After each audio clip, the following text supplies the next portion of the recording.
Hey guys, welcome back to another episode of the Short Term Show. Today we have Lindsey Iskierka. She is a real estate agent in California and a short term rental investor. She leads the David Green team of Bigger Pockets fame in SoCal, and I am really excited to have her on the show. How's it going, Lindsey?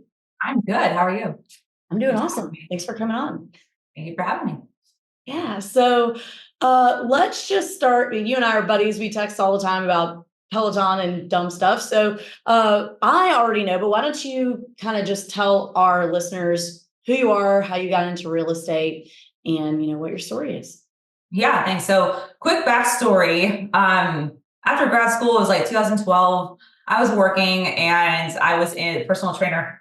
I really got into like the fitness space. I was doing fitness competitions and everything. And I met my now husband, and he had an interest in real estate investing. I had never heard of real estate being like a wealth strategy or anything like that. My parents bought one property when I was 7. They still live there today. And that realtor was not a great experience for them. So real estate really was not on my radar at all. I had a master's degree, and it was not even in my thought process that this is what I would be doing for my life. But he's former law enforcement, and he had an interest in investing. So he dragged me to one of those free real estate investing seminars. And we took the bait and got ourselves into a lot of debt with that large program, this mentorship and a year-long program. And it was a blessing and a curse because while I feel like the program didn't really deliver all the promises that they give you, right? It put us in a situation where we thought, okay, we have this like $40,000 worth of debt. What are we going to do about it? So it made sense for me to get my real estate license at that time and help to get some commissions that paid on that debt. We did know that we wanted to do house hacking. Like you said, Southern California, born and raised. I'm in the Long Beach and like Orange County region, but David Green Team SoCal, we cover like Ventura County all the way down to San Diego and mountain and desert communities too. But Orange County is really my home, and it's very expensive there. And so we knew we wanted to house hack to get into real estate investing. And so I got my license to help pay down that debt, save to buy this triplex. That led into like a 1031 exchange. We did out-of-state investing, and then we got into short-term rentals. In 2021, I had a really cool opportunity. My husband was trying to get out of law enforcement, and he had his loan license, and he heard on the Bigger Pockets podcast that David was looking for lenders. So he thought, why not just apply? What's the worst that can happen, right? Maybe they'll connect because of former law enforcement background, and we're trying to get him out and into real estate full time. And I really didn't think anything would come from it. Lo and behold, he got a call from David a couple of days later, brought him on, and then I met David, and he said he wanted to expand into Southern California. And we formed a partnership in 2021, and that's how I got here today. So made a lot of mistakes, I think, where I try to really share with clients. I'm like, hey, I walked the journey you're trying to walk, right? I started what I could. I had no money. We had massive debt. No one in my family invests. I made the mistakes. I'll share with you what I've learned along the way, where I'm investing, where our clients are having success. And hopefully when they reach out to me, they feel like I'll walk alongside them as a fellow investor, not just like a real estate agent checking for a commission, right? So quick little background. That's how I got here today. Okay, awesome. And my first job was also a personal trainer at Gold's Gym I didn't know that. in Austin. Yeah, it didn't last very long. But yeah, I don't recommend working for Gold's Gym as a personal trainer, but that's really funny. I was independent, so I got like set my own hours and, charge my own rates and everything, but that gave me the entrepreneurial bug too, which I'm really grateful for. Yeah. Yeah. Okay. So let's talk about your first deal. Was that a house hack? It was a triplex in Long Beach. We bought it with 0 down VA loan, but you had to have the reserves and everything to buy it. So we lived in one unit, rented out the other 2 units in the back, and that's how we got started. Do you still have that one? No, we sold that one. We had about $250,000 in equity at the time. We had moved out and bought our second primary, was renting out all 3 units, and they were somewhat cash flowing. This is even pre-COVID. And they're doing fine, but we had all this equity. We knew we wanted to scale. And at the time, we thought cash flow, right? you can't cash flow in Southern California, right? So we thought, okay, what is the next best thing to do with this equity? And we really couldn't refinance and pull it out because we had done zero down. Ultimately, we wouldn't be left with enough to really invest with. So we decided to sell it. And we took those proceeds, did a 1031 exchange, rolled them into 3 out-of-state properties that were going to cash flow, thinking that was scaling our portfolio. So hindsight, I wish I would have kept it, but I think part of being an investor is like you have to make the decisions that you can with the information you have at the time. And that's what we did. Are you having trouble trying to decide which market to buy in? No problem. That's just one of the many live sessions we offer in Short-Term Shop Plus. Everything you need to know about buying and managing short-term rentals from anywhere in the world, right at your fingertips.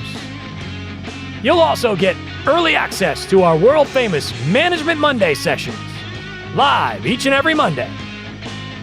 Don't delay. Turbocharge your generational wealth today. Join us at stsplus.com or stsconsultation.com for a live call with more info on Short-Term Shop Plus. Okay, cool. And so what is in your portfolio currently? So currently we have our 2 short-term rentals and we have a primary. We really simplified.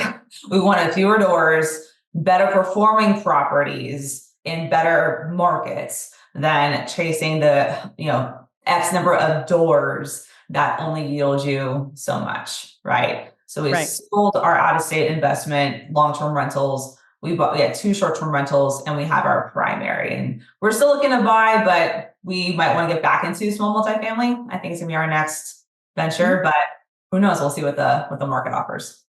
Okay. Well, let's hear about your short terms. What are they? Where are they? What do they do? Yep. So we were favoring short-term rentals and national park destinations. So we figure no matter what's going on in the economy, people always want to go to national parks. We're active and outdoorsy people, so we feel like we cater to that kind of audience. So, or that kind of guest, if you would. So our 2 short-term rentals are in Joshua Tree, California, and Kalispell, Montana, which is near Glacier National Park. So national parks, they both sleep more than 6 people is which we were targeting. At 6 people, it's like, it makes more sense to get an Airbnb than 2 hotel rooms, right? So we wanted the larger properties in vacation destination markets, like drivable vacation destination markets near national parks. So those are the 2 that we have now. Okay. I've heard a lot about Joshua Tree over the past few years. Excuse me. And I'm not an investor in Joshua Tree, so I haven't seen. I mean, I've heard the same things about it that I hear about the Smoky Mountains that are not necessarily correct all the way across the board. So I would love to hear, you guys have been out there a few years, or Big Bear, any of those other southern-ish California markets. What does it look like there now? You guys help a lot of clients in that area. So I'd love to hear about these California markets. By the way, guys, Lindsey's team, David Green team, SoCal is like the short-term shop stamp of approval, who to buy with in Southern California. So just keep that in mind because she's got a lot of great experience here. So I'm interested to hear about those markets. Thank you for that. And our advice today is very different than advice we would have given in 2021, right? We're always watching to see what's going on. So what happened, unfortunately, is that a lot of people did flood into those markets and it got bought out a lot by flippers who bought these distressed homes in the desert or the cabins that are distressed. And they put like the builder grade, ugly materials into these houses and are trying to sell them for short-term rental prices, right? And there's too many houses out there and tourism has gone down a bit. Occupancy is down, ADRs are down. It's for a couple of reasons. One, I think people in Southern California are feeling the pinch of inflation right now. So fewer people are taking those staycation destinations. My property is like a great fit for like retreats. We have a yoga studio. We've got like stuff like that. So it's like the family reunions, the like the sound healing retreats, yoga retreats. Like that's like the girls' weekends. That was my like target guest. And it was doing great for a long time. It's still doing just fine because we really put the effort into the properties. If someone's going to invest in a Southern California vacation rental market, they have to be committed to making their property outstanding, You cannot just have a mediocre property with the same decor that everyone else has, just white everything, no character, no flair, very few amenities. You really have to go above and beyond that in order to make your property even do fine in those markets. We're also being really careful to tell people stay away from the metropolitan markets. I've never recommended someone buy a short-term rental in an area like LA or Orange County, where several cities and neighborhoods even are banning short-term rentals completely. I think we're on a slippery slope there. So if someone wants to buy a home, we recommend they analyze it like a primary house hack or a long-term rental. Midterm rental is still doing very well, but if their only plan in a market outside of a vacation destination market is Airbnb, we try to really be honest with them. We're like, don't bank on doing this for a long time. You could get the rug pulled out from under you, and I don't want you to have a property that is not performing. You've got to pivot, right? Buy the property if it works as a primary, if it works as a midterm rental, short-term rental it while you can if you'd like to, but don't buy a property like in LA just to short-term rental it, because we don't know in the future how these guidelines and ordinances are going to be impacting you. So drivable vacation destination markets will always be in high demand in Southern California, no matter what the economy is doing. But we just recommend really buy an outstanding property, be committed to making it really nice. And we'll be honest about that. And we analyze it alongside them. And I would encourage a client to buy something that I myself would not buy if I had their resources and their budget and everything. Got it. And yeah, that's always kind of been my thought process too, is staying out of the metro areas because they're not dependent on tourism. So most of the other industry, most of the primary homeowners that live there, their income is not going to be dependent on tourism. So they're not going to be understanding about a short-term rental being, next door to them or across the street from them. Like here where I live, I still don't want a short-term rental next door to me, but not for partying, just because, we're trying to raise kids and people in and out. You don't know who people are. But, here I understand that if one does open up next to me, like I live in a vacation destination and that's just what it is here. But I had a client come up last week, and they were like, why aren't you in any of the top 10 markets for short-term rentals? Why is a short-term job not? And I'm like, what are you even talking about? And they're like, they read some list and it was like, Dallas, blah, blah, blah, blah, blah. I'm like, it was all these metro markets. I'm like, Dallas just in the past couple months outlawed all short-term rentals. I mean, maybe you mean Frisco, like up north or something, but just because consistently, it's just, you never know what you're going to get. And we had an office in Nashville and we shut it down for that exact reason. We had our 5th buyer client getting into a lawsuit with the city. And I'm like, okay, we're not subjecting our clients to this anymore. So I think Anaheim was on that top 10 list. Yeah. California. And I'm like, that they've had a cap on short-term rental permits since 2019. You're not going to get a short-term rental permit approved. Then where people are getting in trouble, and I'm sure you're seeing this where you are too, is that they say, okay, this area is too expensive or oversaturated, right? Let's go to the neighboring city and try there. It's a better price point, fewer short-term rentals out there, and it makes more sense. Those residents outside of Big Bear and Joshua Tree and outside of Anaheim definitely did not sign up for short-term rentals in their area. So they are going to push harder on those bans. Then they get the rug pulled out from under them. We're also seeing the counties get more strict on permit renewals. So some of our clients who have bought existing short-term rentals with a permit that were no longer transferable, you had to apply for your own permit, but you can at least have faith that the county has approved the short-term rental as it is, as this bedroom count, this guest count, everything like that. They've done their inspections already. When our clients buy the property and they apply for their own permit, it got approved. At renewal, the county is like, oh, by the way, this is not a legal bedroom, or the casita cannot be used as a living space. So you have to lower your guest count from 6 to 4. Or is there a permit for the electrical panel, the sub panel that is heating your cowboy pool? We need to all these things that we couldn't have predicted are happening beforehand. So a lot of investors are getting very nervous. But if they bought a good property, they're doing fine. If they bought a subpar property, they try to cut corners and still cash flow, that's where they're hurting, or they try to find the next emerging market that was like a neighboring city to a strong market. And that neighboring city now has ordinances against Airbnb or short-term rentals. And they're finding themselves frustrated with that. So we were never like, don't go out of the actual, like the area. Don't try and venture out. Yeah, I've never been a fan of the buy in the neighboring city, like next door market. That worked all right in 2021 when everybody was like, when travel was way up. Yeah. That kind of worked. And I think it was a little misleading. Like, for example, let's take the Smokies, for example. Douglas Lake is about 30. It could take you 45 minutes to get to Pigeon Forge from Douglas Lake, and it looks really close. And so we had a lot of people who it's cheaper up there too, who couldn't get in the mix, like in the Smokies, because there were just too many offers and too many things and too expensive. So they bought stuff up at Douglas Lake, which I've always said, be careful doing that. They drain the lake for 6 months out of the year. So it might look lakefront and then it's actually mud front. And it's a lot farther than it looks. And, just people buying like 45 minutes away from stuff.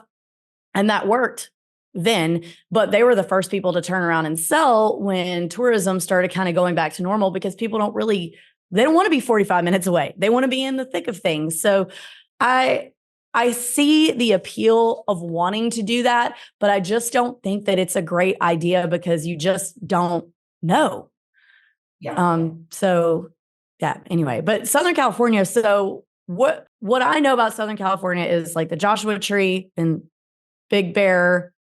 Where if say I'm a new investor and I live in California and maybe I want to stick close to home and buy something around there, what area do you suggest in terms of, being able to be successful the way the market is right now? I would suggest that they buy like a house hack that has an additional unit. Now, you can't short-term rental ADUs. That's something I really want to make sure people know.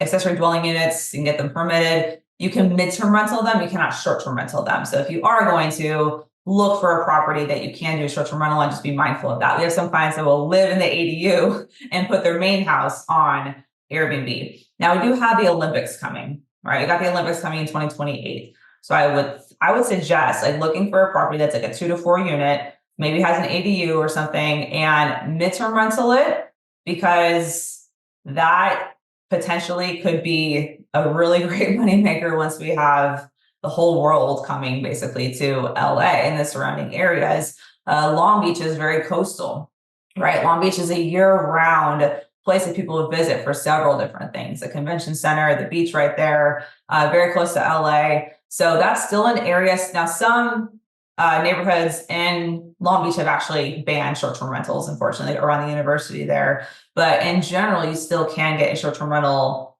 permit approved with the city. But those guidelines do change all the time. So I would suggest still going to like a coastal market that is close to places people would go to like LA or San Diego. Just be mindful of what you can and can't do and have a backup plan for if 7-day stays or anything less than 30-day stays do get outlawed. Can you work this as a midterm rental? Yes or no?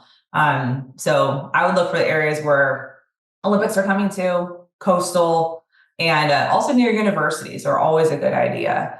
Near universities really do well too. Traveling students, traveling nurses always come to that area to stay for 30, 60, 90 days, 6 months. So that's where I would focus on. If they want to do just short-term rentals, they may get the rug pulled out from under them at some point to just plan to pivot. If that is going to be their strategy. Okay, cool. Now let's switch gears to Montana for a minute. So Glacier National Park, I've been up there to Whitefish and Kalispell, skied up there with the kids a couple years ago. It's awesome. I kind of stopped looking at it just because I want to be able to use it myself some, and going almost to Canada is really far from Florida. So we started looking for properties a little bit closer. But that's a great market for short term. So tell me about, what you own there and what you see in that market. Yeah. So Kalispell, Montana has been like under the radar a little bit. I wouldn't say it's a booming short-term rental market, but you still can do it there. And let me just say the permitting process for getting that permit approved versus San Bernardino County for Joshua Tree is very different. And you're going to have to decide what kind of property type that you like. So out in Montana, you can be closer to Glacier National Park, but you are going to lack cell service, or you're going to lack access to amenities. So just being mindful of like, what is your target guest experience going to be like? We want to target families, larger families, have a place where if they need to go to REI or Costco or something, it was a quick 5-minute drive away, 35-minute drive to Glacier National Park. It's only 20 minutes to Whitefish Ski Resort. So if they want to ski, they can stay in Whitefish for like, a very high price, a ski resort type of price, or they can go 20 minutes down the mountain a bit into more of the town and spend half of what they would. We also get a lot of bookings for people out there that bought land in our building, or they're visiting family out there. So it does well year round, but summer is like the most, like we're at like 96% occupancy between middle of June into middle of September, because it is just that. Lots of weddings, lots of people visiting the national park. So we try to find a really versatile property that was not away from amenities, 10 minutes at the airport, really trying to find it as centrally located as possible. And then also it's easier to find vendors. I think when people try to go too far out into the mountains or too close to the national parks, especially in an area that is not really known for short-term rentals per se, it's hard to find your vendors. It's hard to find a reliable cleaner and things like that. So being more in the city of Kalispell itself, let us find a better cleaning crew, at least like 3 different cleaning crews, and get supplies to the property much easier than it would be if you had to go up the mountain. We love that area. So, If you want to buy a short-term rental in one of the best vacation markets in America, you're looking for the Short-Term Shop. They are the experts in the vacation rental space. Their team of realtors are fantastic. And if you use the Short-Term Shop to buy your home, you'll have access to free classes with me to teach you how to get your property up and running. Join us at theshorttermshop.com, brokered by EXP. Did you know that we're officially back in a buyer's market? That's right. Even though interest rates continue to rise, they are causing prices to fall. So there's finally room for you to do regular real estate investor things that we couldn't do for so long, like negotiate, make lower offers, ask for sellers to cover some of your closing costs. So it's a really great time to buy in terms of being able to get a lower purchase price and being able to negotiate. So if you're looking for your first or next short-term rental, it's a perfect time to reach out to us at the Short-Term Shop. Let our team of agents in any of our true vacation market destinations help you find the perfect investment. Jump on over to theshorttermshop.com and click Get Connected to get started. We are brokered by eXp Realty. See y'all over there. I'm surprised to hear that the summer is the high season, because I just assumed, ski season would be the high season in the winter. And you did go visit in summertime. Yeah, maybe I should. And I will say, so we stayed in an Airbnb there in Whitefish. And when I was looking, I looked out in the mountains because I'm like, we want to be out in the mountains. And there were a lot of beautiful condos in Whitefish proper that I ended up booking, but I could just hear my husband in my brain before I booked going, you drug me all the way to Montana to stay in a condo. But why I didn't book out in the mountains is because I'm from Mississippi. I don't know how to drive in snow. I didn't know, or at least the hosts of the places that I was looking at didn't give any kind of detail on what the access situation would be with snow. So we just went with a condo in town, but it was really gorgeous. And it seemed to me, in the very little time that I spent looking at Airbnbs there, is that there's not a lot of like sophisticated self-managers. Like we stayed in what was easily a $3 million condo, I would guess. And it was flat pricing. They weren't using dynamic pricing. They wanted to meet us. It was a property management company. They wanted to meet us at the property to hand off the keys. And it was like, we got in at 11. It takes forever to fly from Florida to Kalispell. And I'm like, no, don't come meet me. I'm like, my kids are falling apart. My husband's cranky. Just tell me how to get in. So is that the case? Or did I just have like an interesting experience where management was just kind of like behind the times? It would be a lot more common to have that experience that you just had. Yeah. I think my skills as like an agent and a short-term rental host help me manage that property remotely more efficiently. You are going to run into that. It's like you can rent an Airbnb that is like a barn on someone's farm, right? And they will meet you to do that. We visited one time where we were looking and we stayed on 40 acres, like this farmhouse on 40 acres right there in town. And the guy was like, "You're going to see my dog running around." His name was Vincent. He's very friendly. Vincent the dog. Vincent the dog, yeah, and he greeted us every morning. There's some that'll bring you, fresh eggs to your to your thing with their chicken coop. So it's a lot more of like the small town mom and pop type of host that you are going to meet. Which, of course, if you have flights into Kalispell at 11 o'clock at night, doesn't make a whole lot of sense. But there's not very many self-managers out there because I would say most of the managers in the area or owners in the area are local. Okay, cool. Well, it was a beautiful spot and I would definitely go again. And would you say your desert place or your mountain place is your favorite in terms of performance and the investment itself, not just the place that you like to go? Ooh, that's difficult because I feel like they're both my children and I love them and they drive me crazy for different reasons in very different ways, right? So the Joshua Tree property does generate more revenue. It does. It's more booked. The slow season for that is like July, August. The summer months is just miserable up there. And then it does really well from September all the way through May. But that one is a lot more high maintenance. It is a lot more things I'm having to fix. The pool has ripped like 3 times, right? Because the heat just, hits it and I had to replace it like every year or so. Guests in Southern California that are driving out there tend to have higher expectations than the guests from Wyoming or Idaho driving to Montana for a time and place national park, right? Their expectations are a bit different than someone else going to a Joshua Tree retreat kind of property. So lower maintenance and still great return, my Montana property, 100%. From a strict revenue perspective and like a successful Airbnb perspective, my Joshua Tree property for sure. Okay, awesome. Can't imagine that California people being high maintenance. Oh my goodness. I had someone send me pictures of like under the couch cushions, or they're like, your hot and cold knobs are reversed, and all these different. Well, I had one person ask me if I had a garlic mincer. Do you have a garlic mincer or a lemon zester? I'm like, Ooh. I have a knife and a cutting board. I don't have like a Sur La Table shop in my Airbnb. I'm sorry. She's like, you really should have a garlic mincer. I'm like, you really should. How dare you? This is basic kitchen gadgets that we have to have. Exactly. So like I should put in the listing. Sorry, no garlic mincer. I have a knife set and a cutting board. Oh man. Well, it's fun. Yeah, I mean it is fun. We enjoy our short-term rentals, even though they drive us crazy sometimes. But so let's switch gears again.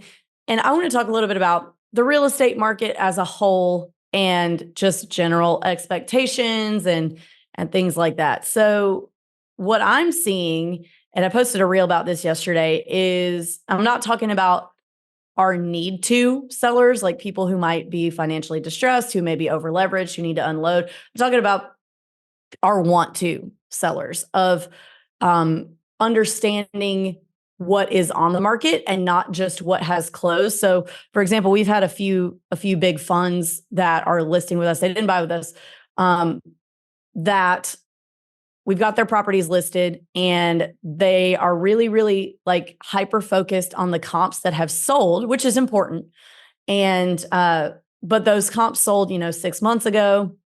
And I want to say there's like 20 properties in this general area for sale of the same bedroom count, same size, that are all cheaper than some of these listings that we have.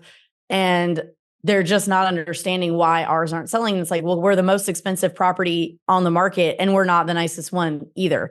So the right price properties are selling, properties with really good rental history are selling, but I think nowadays it's almost more important to look at the competition on the market and where they're priced more so than the comps that may have sold, in what was a different time, even just 6 months ago. What do you think? Absolutely true. And it's going to vary too if we're talking about just short-term rentals specific or even like primary homes too. In Southern California, just same thing. The homes that are priced right in a good location and are nice are going really quick. We got multiple offers, way over list price, and that has not changed in that market. But if it's a home that's not as nice, if it's ugly, if it's has deferred maintenance or whatnot, it is sitting on the market for a little bit if you're trying to get that same price or similar to that same price that the really nice house is selling for. When it comes to short-term rentals, what we're seeing in Joshua Tree is pretty astounding. So we have several foreclosures out there right now. Oh, really? We do. And it's a mix of flippers that got into the area, like I mentioned before, and they bought these distressed, like Breaking Bad looking houses, right? And they put the ugly standard flip materials, no character, white everything, and no amenities in the backyards, right? They're trying to sell it for $500,000-$600,000. Well, they don't sell. They didn't sell, especially once rates increased. Right. Those homes just did not sell. And on top of that, with rates increase, tourism in the area also decreased and occupancy decreased. So people just stopped buying. They stopped buying that kind of property. There was a while where people were buying anything in Joshua Tree that looked halfway decent, and they were just forking the money over to redo it, furnish it. Now if they're going to buy in the area, they want turnkey. They want to know exactly what your history was. They want to know, what amenities do you have? Do you have a team in place, right? Do you have the boots on the ground in place? Can I just take this over essentially and relist on Airbnb and everything? So we have a lot of houses out there that just flat out didn't sell. And there are these investors that had their notes due and they're in foreclosure. So that's just bringing like a lot of the prices down. And we do have the panic sellers, people that didn't buy with us, but bought properties that were just not good, right? Mm-hmm. Functional obsolescence, too small, not a great area, weird, right? And they're not performing. They're like, oh, short-term rentals don't work. I'm like, no, you bought a bad property, right? And they're trying to sell them and they're desperate to sell. So they have their prices like down. I mean, if I had to venture how much prices had dropped in Joshua Tree, we're in the double digits for sure. We're in double digits from like a year and a half ago, because prices were so inflated, because there were also a lot of people selling furnished short-term rentals with the purchase price, including the furnishings and everything. Yeah. And then you're trying to sell. It's like you're looking at the comps, like you said, and it's been really a challenge for some people. If they need to sell, they have to be realistic about what someone will pay in that market. And they have to be willing to fork over the actual rental history. How did your property perform? And you and I know that doesn't necessarily mean that you're going to make that much or that little money when you take over the property, but they still want to see a history that guests are looking at property. So it's been really interesting. The foreclosures and panic sales in the area have really dropped prices down in the Joshua Tree market, and Big Bear too. Big Bear, same thing. We're seeing that as well. Yeah. So all of you buyers out there, listen to this, because A, you want to make sure you buy the right property, but B, don't swipe left on properties because they don't work at the asking price. Find that number that the numbers work for you and just offer it, because you never know if somebody's distressed. You never know if they're just tired of it and they've already gotten 10 low offers, and here you come with number 11 and they're like, fine, just take it. I'm tired of this thing. And I wanted to share an interesting statistic too. So 80% of our closings right now across 20 markets are people who, there are already people who have bought short-term rentals with us before. I actually haven't done the numbers on people who might already own short-term rentals in markets that we're not in. So that should tell you new guys something, that at least a minimum of 80% of the people closing on short-term rentals right now are experienced investors. So the people that see the opportunity in the market, like, yes, rates suck. We're not saying we're not saying buy stuff that the numbers don't work at the rate you're able to get, but because that the rates have cleared out a lot of the garbage buyers who just said, oh, 2% interest. What's that payment on a beach house? I can buy a beach house. We'll just throw it on Airbnb and make $1 zillion, and didn't treat it like a business. Those guys are gone. So the true investors who are really serious are able to get good deals. It takes some time. You're not going to find one on the second time, but those are the people who are closing on properties right now. And I would pay attention to that if you're new and worried about it. Just make sure that you run your numbers really well and you pay good attention. But the deals are out there. They're just a little farther and fewer between, or whatever that saying is. So I found that really interesting. No, that's a great point. And I think people can find opportunity on those who need to sell right now, because travel will pick back up again, right? Values will pick back up again. I'm like, look at Southern California, look at any good market in the US, prices tick up, right? So if you can get a deal potentially on a good short-term rental right now, because someone is in a situation where they have to sell, that could be where the opportunity is. Now, it's still going to have to take a lot of time, investment, and skill to run that as a hospitality business, right? It's not a passive investment, as I know you are very real about that. And it's one reason why I respect you so much, right? Because you don't sell a dream, you sell a reality. Like, you have to get really good at this and develop a hospitality business in order for your property to succeed long term. But if someone can say, okay, this property grows this much, and this person needs to sell for whatever reason, and they're selling it for this price, if I hold on to this, wait for travel to pick back up whenever, it's going to turn around, then you're going to be glad you bought the price that you did, because prices will go up, and they'll go up higher in the future. So there could be opportunity for the right buyer with the right set of skills and the right mindset. Yeah. And something that I'll add to that. So in luxury markets where there are a lot of just second home buyers that have no interest in doing Airbnb, they're just, like here on 30A, people just buy properties. They don't put them on rental and just, that's what they have. So it's fun for their family, and that's it. So in luxury markets like that, I found that when people over theme and do like a big, Orlando, Disney, everything's crazy themed. We've had problems in the more luxury markets like here, selling those kinds of properties, because a lot of those luxury buyers come in, and even though it has amazing rental history and it's a big property, they look at that and go, well, I want a luxury property, and this has like murals all over the walls, and I don't like that. And that's been the feedback that we've gotten from buyers on on a couple of our listings that are super themed in markets where theming isn't a thing. So you kind of have to think about that too as a buyer. I mean, as a seller, if you're super themed, like, do we need to paint over this to get this sold for the highest amount? And I think that's an opportunity for buyers, guys. So if you're looking in a luxury area and there is a super themed property, you might be able to get a deal on that, which is good for you because the super themed ones do well, typically on Airbnb. But because the other buyers in the market are looking for like the clean, elegant look, you might be able to get a deal on those. So I would definitely keep an eye on that type of property also. Such a good point, because there's a lot of people that post like, you have to have a theme. You need to put it towards this theme. And we're seeing that a lot in the Joshua Tree market. As you were talking, I kept on thinking about the literal Barbie beach house in Malibu. Imagine when they try to sell that thing. I'm like, oh gosh, that's gonna be interesting. But yeah, that was really good advice. I hope people rewind that and listen to you say it again. Yeah. So you just have to find like the little avenues in each market of the things that you might be able to get deals on. And it's going to be different in every market. I don't want to speculate, but what do you see happening in the real estate market as a whole over the next year or so? It's very different than if you would have asked me at the end of 2023 when they were saying, oh, Fed's going to cut rates. We were anticipating a very busy 2024. It's steady right now. I don't have a crystal ball. I frankly don't know what's going to be taking place the second half of the year. What I do know is that we are in hard economic times. We are.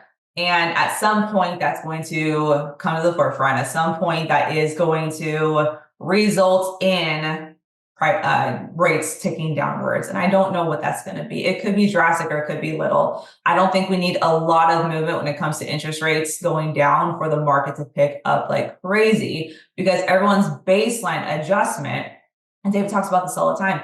Like a baseline adjustment of what a good versus a bad interest rate is drastically different than in 2021.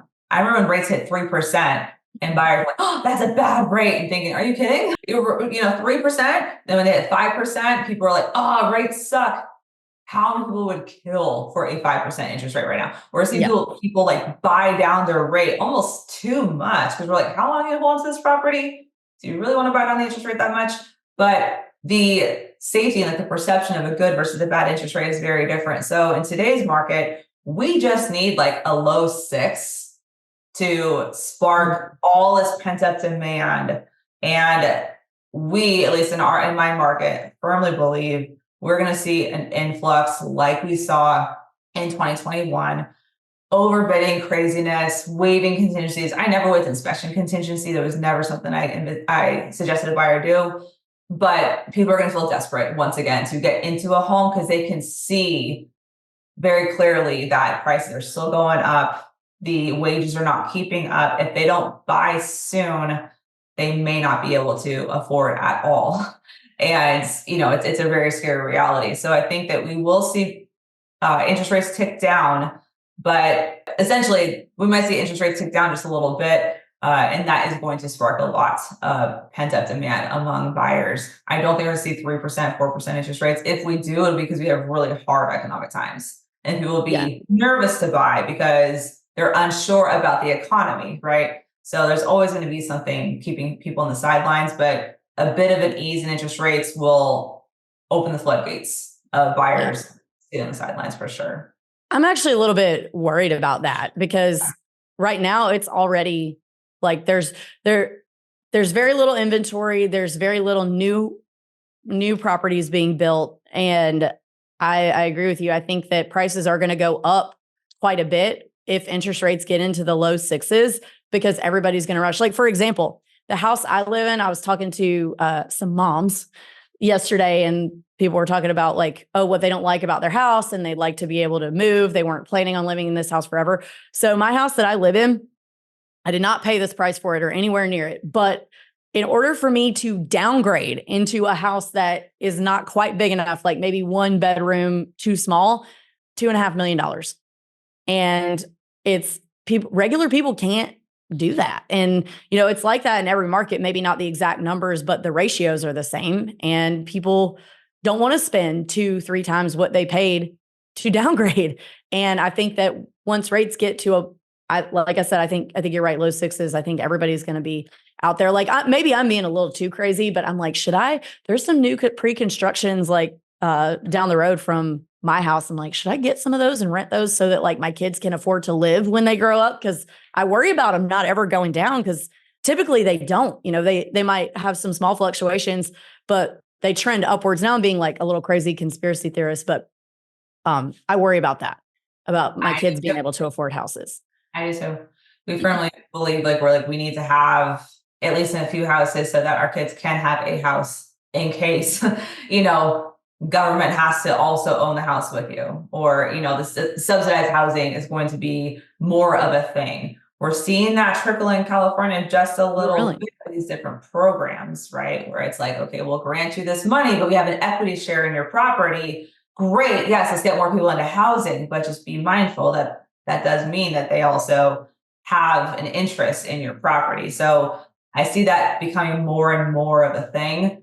And I hope I'm wrong, but just in case, we have to plan for things like that. And I've watched, I've been in real estate for 9 years now as an agent, and I've seen flat out that people who did not buy when they could afford it because they wanted to wait until they can afford the home that they really wanted, like the one they wanted to live in forever. And they're just like, we'll just rent and save until we can afford that.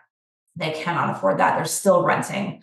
And I honestly feel like they will never be able to buy because they can't get pre-approved for even a townhome or a condo.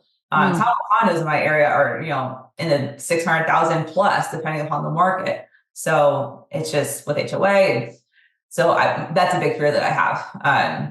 I mean, I would hope that the private mortgage industry would step in with like a 50-year loan product or something to make things more because they have those in Europe, something to make things more affordable if it were to get too crazy. Maybe it won't, maybe everything will sort itself out. But this is what I think about at 2:00 in the morning is, are my kids going to be able to afford to live? Same. All right. Well, I think that that is it for my questions. So we're coming to the end of the show. We ask these 3 questions to everyone who comes on. First one is, what advice would you give 20-year-old Lindsey? Oh, poor 20-year-old Lindsey. What I would tell that version of myself is, one, you don't even know the journey you're about to embark on. And it is going to be so different than anything anyone else close to you has done. And you're going to get all kinds of opinions and all kinds of advice towards you. Before you take any of that to heart, understand they mean well, but would you trade places with that person?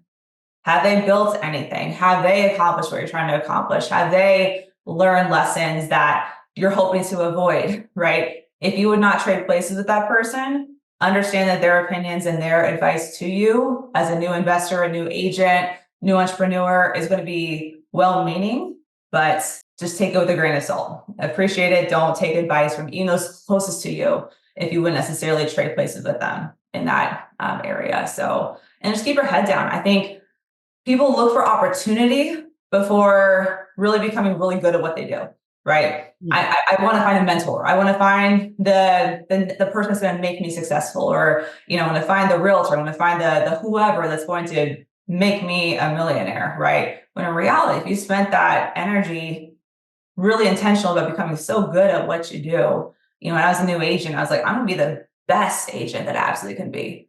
I'm going to master this so that I feel like clients need me, right? Yeah. That I can really, truly help them with a servant's heart. That way, when I met David Green, I was what he was looking for. Versus like, I want to meet somebody like a David Green that's going to make me great. It was like, no, I had to become really great at first so that when I met him, the opportunity would present itself and I could seize it. So just keep your head down and work. You're working towards something and opportunities that you don't even know are coming your way yet. Great advice. And what advice would you give? This is the second question. What advice would you give a new investor who's getting started today? Don't look in secondary markets for short-term rentals. I'm just kidding. That is one thing, but try really hard not to look for hacks or any secret sauces towards success. If something's being sold to you that you can have financial independence or wealth without becoming a better version of yourself, without adopting a new skill set, without having to take risks, it's a lie, and don't fall for it. Also, don't be afraid to make mistakes. I have made plenty of mistakes. We've bought bad deals, right? We have fumbled and failed forward along the way, but my goodness, we are light years ahead of where we would be if we didn't take any risks and didn't buy any real estate. 9 years ago, we accomplished 10-year goals in 5, even while making mistakes. So don't be afraid to make mistakes. Just make the best decisions that you can at the time that you have, or the information that you have at the time, I should say. And stop looking for hacks and all the courses that tell you everything you need to know. Go buy something and stop being afraid of making mistakes. It's inevitable, but you'll still be further ahead than you would be if you never got started. Great advice. And last question, what's your favorite book that's impacted your mindset? Mindset specifically, I have 2 that I can't. It's just like my short-term rentals. I don't know which one I like more. I like them for different reasons, right? These 2 books drastically changed my mindset, and I'm grateful for them. One is Extreme Ownership. You're responsible for all of your success, good and bad, wherever you are in your life is your fault. And that, for me, as a control freak, helps me because I'm like, it's in my control. I can do something about it versus blaming the victim or blaming the market, blaming my client, blaming whoever, right?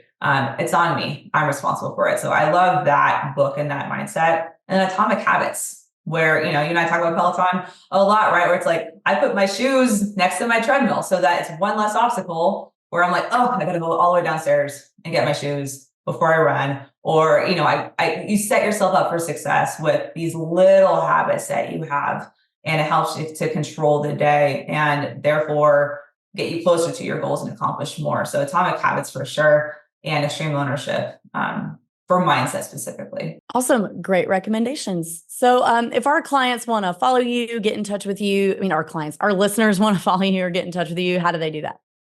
Yeah, so probably the easiest way is on Instagram. That's where I am the most, and that's the easiest way to get to know me. And you can send me a message there. My handle is at Lindsey Iskierka Realtor. So Lindsey Iskierka Realtor. Probably once you put in Lindsey and then ISK, it'll pop up because not many people have my last name. So that's the best way to get a hold of me. And then Bigger Pockets as well, but I don't look on there all that well. But Instagram is the best way to get a hold of me. All right, cool. Well, thank you so much for coming on and giving us your market insights in your part of the world. And yeah, look forward to this one, Aaron. Thanks so much. Yeah, thanks, Avery. This is fun.